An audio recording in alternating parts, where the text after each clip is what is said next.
Jammu and Kashmir में क्या था कि करीब 77% पॉपुलेशन जो थी वो मुस्लिम थी। और जम्मू एंड कश्मीर में क्या था कि टाइम टू टाइम जो राजा है उन्होंने कहीं ना कहीं अपनी जनता के बीच में भेदभाव रखा। जब मुस्लिम राजा आया तो उसने हिंदुओं को दबा के रखा, और जब हिंदू राजा आए तो उन्होंने मुस्लिमों को दबा के रखा। तो जम्मू एंड कश्मीर में जो राजा हरि सिंह थे उनके ऊपर भी ऐसे आरोप लगते थे कि वो हिंदुओं को फेवर करते हैं। तो इन सारी चीजों को लेके जम्मू कश्मीर के अंदर जो मुस्लिम्स थे वो प्रोटेस्ट वगैरह टाइम टू टाइम करते रहते थे। और सबसे बड़ा जो प्रोटेस्ट हुआ था वो ईयर 1931 में हुआ था। और इसी टाइम पे एक आदमी था शेख अब्दुल्ला वहां पे, जो अभी फारूक अब्दुल्ला उनके फादर, तो ये राजा के खिलाफ आवाज उठाना शुरू कर देते हैं कि राजा को हटाओ और डेमोक्रेसी लेके आओ। तो इस पर्टिकुलर टाइम पे ये चल रहा था कि इंडिया के अंदर ब्रिटिशर से नेहरू जी जो थे वो लड़ाई कर रहे थे, और सेम टाइम पे शेख अब्दुल्ला जो था वो कश्मीर के अंदर राजा के खिलाफ मुहिम चला रहा था, लड़ाई कर रहा था। और अपनी बात आगे रखने के लिए शेख अब्दुल्ला ने all Jammu and Kashmir Muslim conference नाम से एक पार्टी बनाई थी, जो आगे चल के सेकुलर दिखाना था उनको, तो उसका नाम चेंज करके नेशनल कॉन्फ्रेंस रख दिया गया था। और ये जो पॉलिटिकल पार्टी है ये अभी भी है। इसलिए राजा हरि सिंह को अपनी गद्दी बहुत प्यारी थी, इसलिए उसने कहा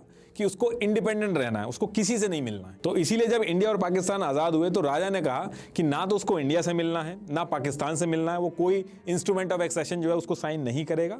हाँ, वो एक चीज कर सकता है कि वो स्टैंड स्टिल एग्रीमेंट जो है उसको साइन कर लेगा। और इस चीज का ऑफर जो है उसने पाकिस्तान और इंडिया दोनों को दिया, जिसमें से पाकिस्तान ने ये जो स्टैंड स्टिल एग्रीमेंट था इसको साइन कर लिया था, जिसका मतलब ये था कि जम्मू एंड कश्मीर और पाकिस्तान के बीच में trade, travel, communication, flow of essential commodities जो है ये एकदम फ्रीली मूव होंगी। लेकिन इंडिया ने ये स्टैंड स्टिल एग्रीमेंट भी साइन नहीं किया था। अब पाकिस्तान ने एग्रीमेंट साइन तो कर लिया था, लेकिन पाकिस्तान के मन में डे वन से था कि कैसे भी करके कश्मीर को वो पाकिस्तान से जोड़ ले, क्योंकि वहां पे उसको लगता था कि वो पाकिस्तान को बिलोंग करता है, वहां मुस्लिम पॉपुलेशन ज्यादा है। और जब उसको लगा कि ये स्टैंड स्टिल एग्रीमेंट वगैरह इससे कोई फायदा है नहीं, चीजें हाथ से बाहर जा रही हैं, तो पाकिस्तान ने इस एग्रीमेंट को फॉलो करना बंद किया और कश्मीर के सारे जो फूड सप्लाई वगैरह थे वो सब रोक दिए और नेक्स्ट डे कश्मीर के ऊपर अटैक कर दिया। लेकिन अटैक करने के लिए पाकिस्तान ने अपनी मिलिट्री नहीं भेजी, इसकी बजाय अनऑफिशियली एक पश्तून ट्राइब थी वहां की, उसको लड़ने के लिए भेजा ताकि पाकिस्तान के ऊपर ब्लेम ना आए। पाकिस्तान ने इस साइड से अटैक करना स्टार्ट किया और कुछ ही दिनों में पाकिस्तान के लड़ाके यहां तक यानी कि श्रीनगर के बहुत करीब पहुंच गए थे। और कश्मीर के अंदर पहुंच के जो लड़ाके थे इन्होंने बहुत ज्यादा मारकाट मचाई,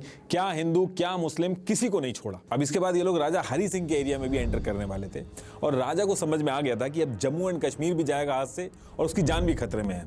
तो तुरंत वो इंडिया की तरफ मुंह करता है और इंडिया से मदद मांगता है। अब इंडिया का कहना था कि जम्मू एंड कश्मीर ने इंस्ट्रूमेंट ऑफ एक्सेशन तो साइन किया नहीं है, जम्मू एंड कश्मीर अभी इंडिया का पार्ट तो बना नहीं है, तो हम मदद नहीं कर सकते। तो राजा हरि सिंह ने 26 अक्टूबर 1947 को इंस्ट्रूमेंट ऑफ एक्सेशन साइन किया और जम्मू एंड कश्मीर इंडिया का पार्ट बन गया। अब कश्मीर का डिफेंस, एक्सटर्नल अफेयर और कम्युनिकेशन इंडिया की जिम्मेदारी हो जाती है। इसके साथ साथ नेहरू जी ने राजा हरि सिंह से यह भी डिमांड की थी शेख अब्दुल्ला, जिसको जेल में बंद किया गया, उसको भी निकाल दें, और शेख अब्दुल्ला को पीएम बनाने के लिए भी नेहरू जी ने राजा को कन्विंस कर लिया था। जवाहरलाल नेहरू पूरी तरीके से कॉन्फिडेंस में थे कि जम्मू एंड कश्मीर के इंडिया से मर्जर की जब बात आएगी तो शेख अब्दुल्ला इंडिया के साथ खड़ा रहेगा। तो ये सारी चीजें सेट होने के बाद अगले दिन 27 अक्टूबर 1947 को इंडिया की सिख बटालियन कश्मीर में एयर ड्रॉप की जाती है, और ये जो पाकिस्तान के लड़ाके आए हुए थे इन्होंने जो एरिया कैप्चर कर रखा था इनको पीछे करना स्टार्ट करती है। अब ये लड़ाई इंडिया वर्सेस पाकिस्तान में बदल गई थी। अब 20 दिसंबर 1947 को इंडियन कैबिनेट डिस्कस करती है कि अगर ये मैटर यूएन में ले जाएंगे तो इंस्ट्रूमेंट ऑफ एक्सेशन जो है वो हमने साइन कर रखा है, इसलिए यूएन पाकिस्तान को कश्मीर से बाहर निकालने के ऑर्डर देगा। और रही बात जम्मू एंड कश्मीर को बाद में इंडिया से मिलाने की, तो उसको लेकर नेहरू जी कन्विंस थे